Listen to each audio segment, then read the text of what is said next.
Hi everybody! So today we will be making some canvases. I have about 10 of them. One is a bit bigger, but that's just because I want to experiment. And we have a lot of canvases to make because we have a lot of sticks. So I guess we will get started and see where this takes us. You're gonna go on a small time lapse and watch me make my canvases. So let's go! So this is not just me making canvases, it's also a small tutorial for people who want to learn how to make their canvases.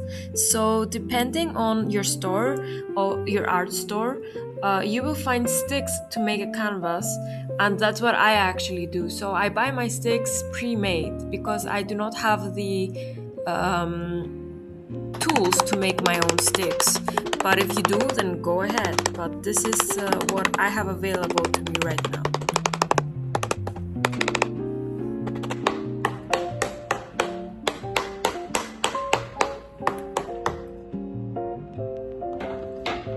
Okay guys, so I just finished making all the frames. So these are all the frames, and I don't know how I did this, but I miscounted, and I guess these won't be a frame because I do not have more. So my box is basically empty now. These are 30 by 30 centimeters frames, and I have one only which is 40 by 40 centimeter frame as experimentation. So in total I have 1, 2, 3, 4, 5, 6, 7, 8, 9, 10 frames, which is quite a lot. I think it's gonna be like a series of memories or something like that, maybe even in chronological order. So I'm going to now basically put the canvas on them, and after that I'm probably gonna gesso and start painting. So time lapse again. Right now you see me just cutting some fabric. Of course the fabric always needs to be at least 10 centimeters bigger on each side from your frame, because you will stretch it. So you need some excess amount of fabric in order to be able to stretch the canvas. So that's always good to keep in mind while cutting your fabric. So I'm going to just quickly cut out the amount of this canvas fabric that I need, and then it should be the exact amount of fabric so we can start stapling the canvases together.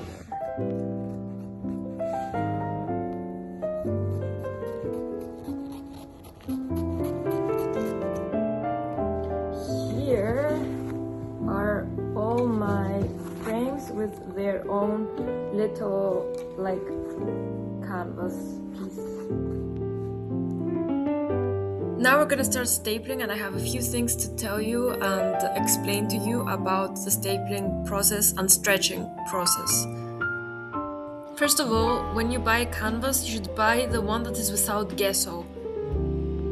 This is because raw canvas has the ability to stretch much more than gessoed canvas, because gesso tightens the fibers in the fabric. Now you see me in normal speed stretching out my canvas. So very simply at the start, you need to stretch your canvas, so hold it so it becomes tight and staple the 4 sides, up, down, right, left, from once in the middle of the stick, from each side.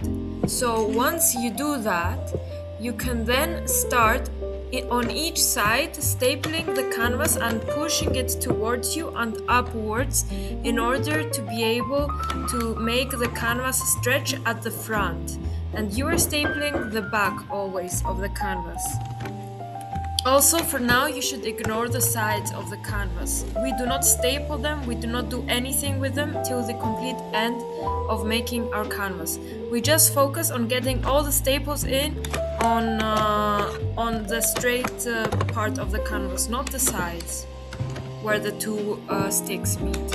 So a lot of staples later, you will actually see that your canvas is starting to stretch. So the front side where you paint is very like it does not have any wobbliness to it. So when you see that, and when your sides are full with not sides, when your front not front, when the back is full with staples, then you go to the sides. In the sides, you need to decide, it's your artistic preference on how to fold them. So this is how I do it, but you don't have to do it the same way as me. Also, if your teacher recommends you something, you can follow that. But I do each of my canvases however I think is best for me as an artist. So here is the next day. I took a good sleep, I ate my breakfast, and then I continued making the last 3 canvases I had. And this was quite actually calming for me, and I really liked the process because you get some heat out when you're like literally like punching holes in the canvas. I don't know, I just like it. So the next step naturally is to gesso the canvases and then start painting. Of course, you won't see me painting all 10 of them because that's kind of impossible in one day. But you might see me painting the first couple or the first one. It really depends on my mood on the day. So one is enough for me personally.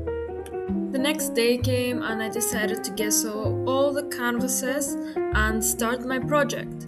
So I officially decided that my project would be to basically take one memory, and this time it's going to be from my life, but I decided to make it like right before I was born, my life. So my life, I mean not now, because now it's still like here for me, so more of like my childhood and my teenage years. So in these photographs I decided to basically put one main photograph in the center of each canvas and make it look like the photograph is there, but at the same time it's starting to disappear. So what I'm trying to actually do is I am trying to show how memory fades away for me. So I'm trying to show how the stillness of the memory might be there, but then like fire on paper, it starts to disrupt it.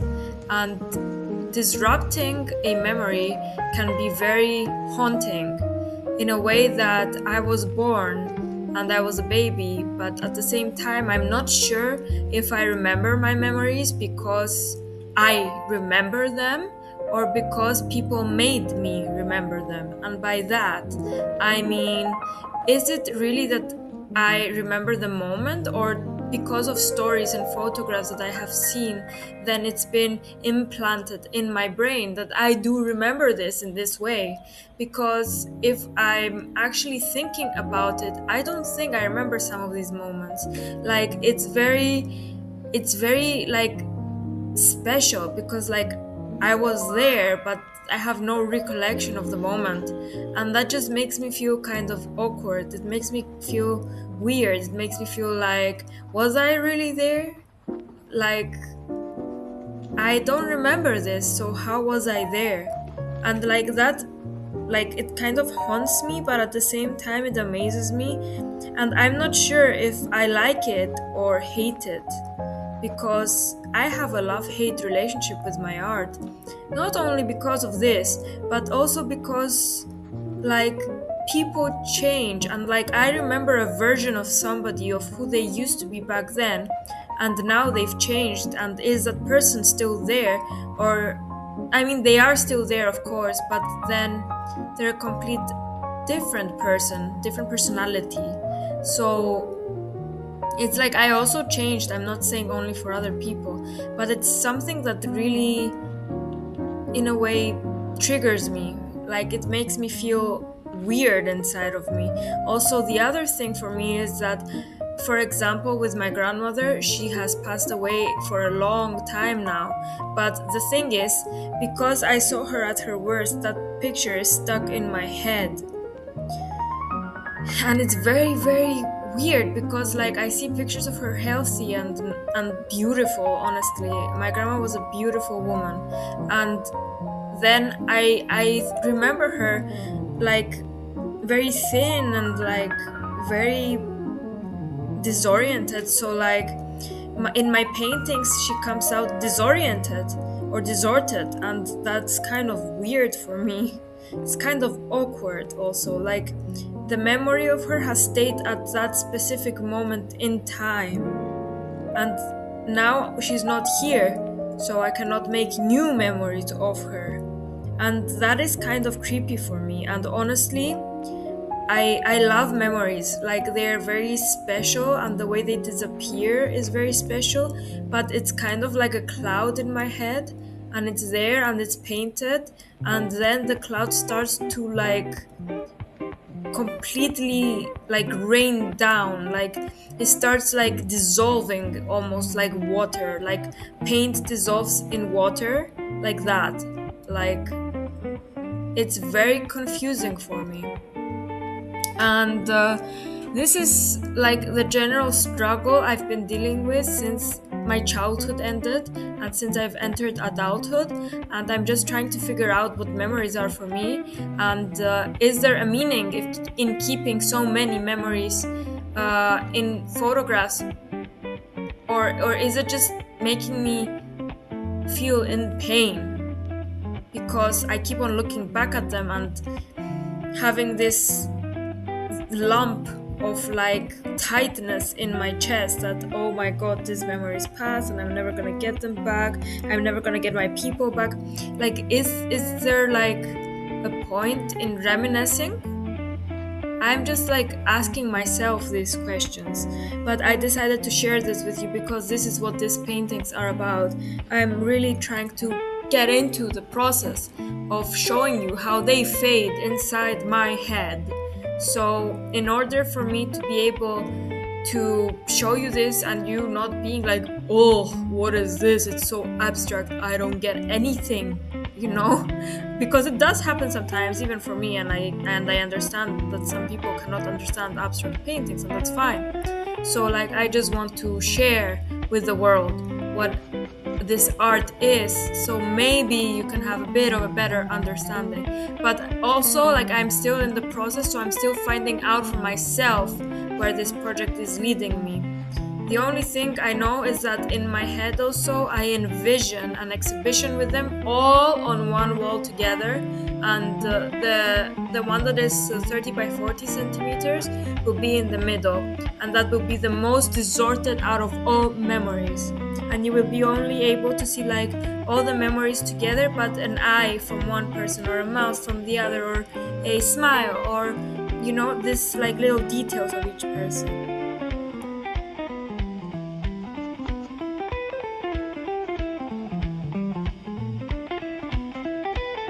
So after finishing the first part of the painting, I have decided to start painting. So now is where it gets interesting for me, because I was just feeling all these different emotions, and at the same time, as I told you last video, I wasn't quite feeling the painting mood anymore after I finished my university. I was feeling more sculpture-y kind of stuff.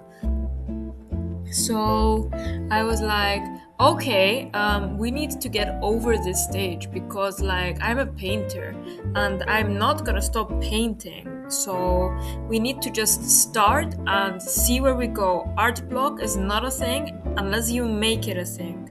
So I just started by putting a few brushstrokes down, and I was like, why am I trying to control the canvas? Like, this is not good. So I was like, okay, I need to let go. I need to just do what my mind is telling me to do on the canvas. And I know this sounds a bit weird or a bit like, oh, this is such an artsy thing to say. but like seriously, I just wanted to feel free on the canvas, not to feel like, oh, it needs to be perfect, because it will never be perfect, and that's just putting unrealistic expectations. And I'm done with expectations. I hate them. So I'm like, okay, let's flip it around and let's free ourselves. So once I did that, it was pretty much a flow into the painting zone, I shall say. It sounds a bit weird again, but it was. I started painting around the landscape, let's say, of the picture orientation landscape. So I started getting into the mood. I started painting. I said green, let's do green on this one. So I was like, since the memory is supposed to fade and go away, we should also put some really harsh brush strokes, but at the same time, let's keep it simple at some places so it doesn't overpower the picture. We want it to overpower, but only a bit here and there, like not everywhere, because then the painting won't make much sense. We need to still be able to see the human in the painting. We need to be able to see the details of the picture. We need to be able to give the viewer space to breathe, right? So I then decided also that the human in the picture needs something. You cannot just leave him there. He needs an outline of some sort. And yeah, it really went very fast, I would say, because 16 minutes is quite fast. Like, I would do this for like a few hours at least.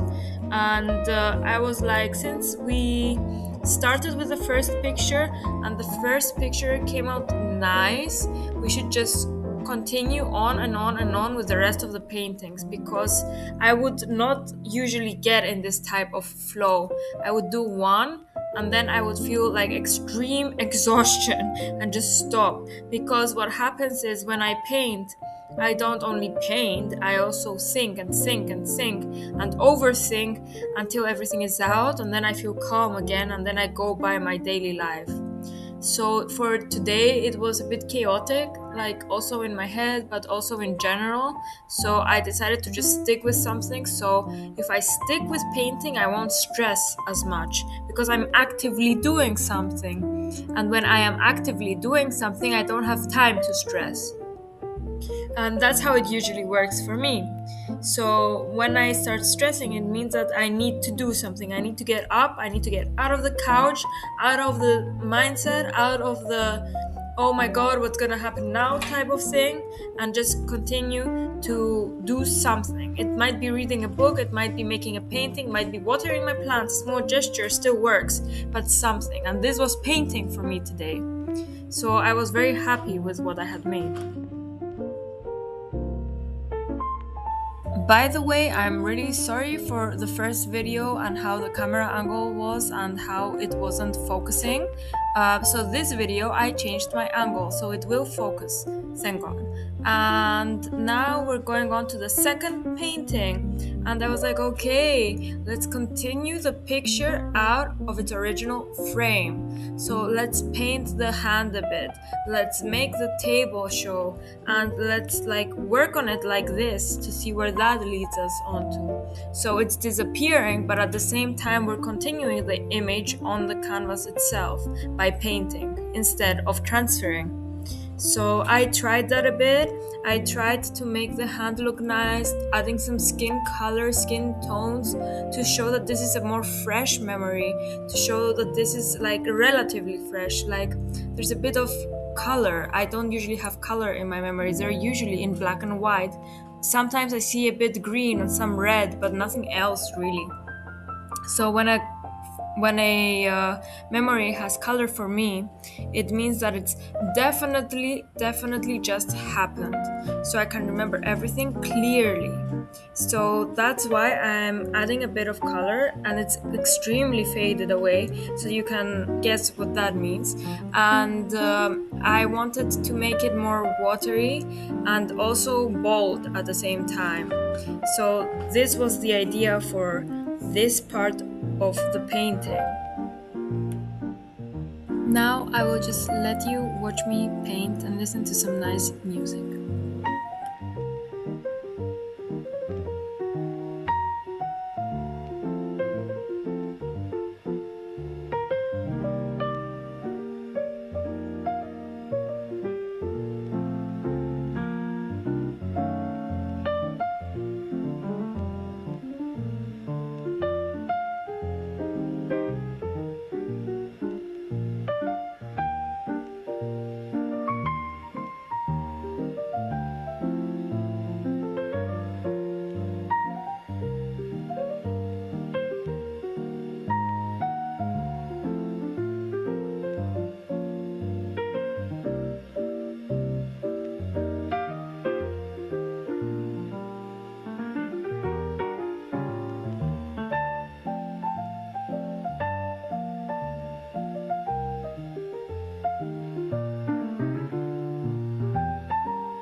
Here is the end result. I'm very happy with it. Next. Canvas number 3. In this canvas I decided to see how it would look if the camera didn't get cut, the picture, did not get cut off where it did. So I continued the picture as it would be as a moment in real life to show how pictures, yes, are moments, but the moment itself is completely different because it's cut out and it's not complete in a way. So yeah, I wanted to show this in this painting, so I went on and put the rest of the boat, the street, the hands of the two people standing, and then I put just a very tiny bit of blue and pink. Now I'm gonna let you just see me paint and listen to some nice calm music.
These are my end results, guys, and I'm not gonna make any more today because I want to just go outside a bit and relax. So, in the next video, you will probably see me paint the rest. Thank you for watching and being here with me. I hope you have a nice day, or good night, or have a nice evening, good morning, wherever you are in the world. And thank you for watching. I'll see you next time. Bye.